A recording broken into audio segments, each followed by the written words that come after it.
ببو جی، او ببو جی!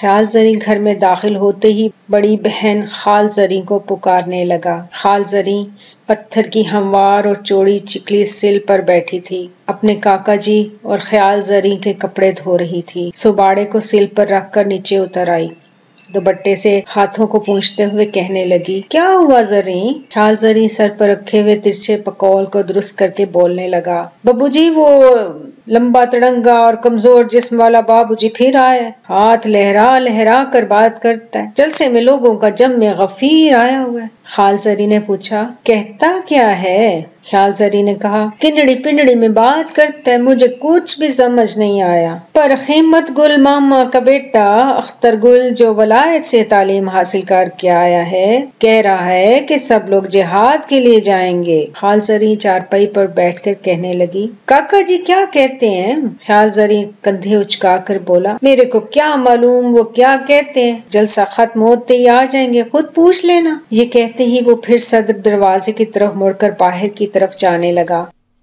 اسی اثنا باہر سے شور سا سنائی دیا۔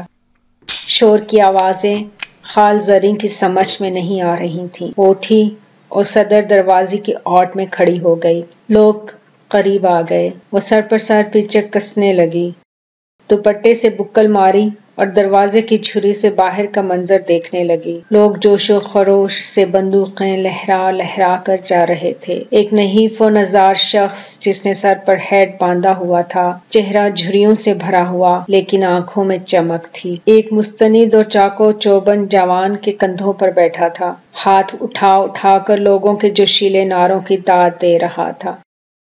ہم لڑیں گے، ہاں ہم لڑیں گے، ہم ضرور لڑیں گے، ہم کشمیر کو سبزی خوروں سے آزاد کرائیں گے۔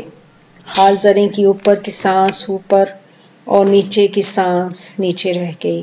اس کی آنکھیں جھری کے راستے سے لوگوں کے جم غفیر پر جمی ہوئی تھیں، جبکہ چشمے تصور میں اس کا وجیح القامت شہید محبوب شوہر ہنسنے لگا۔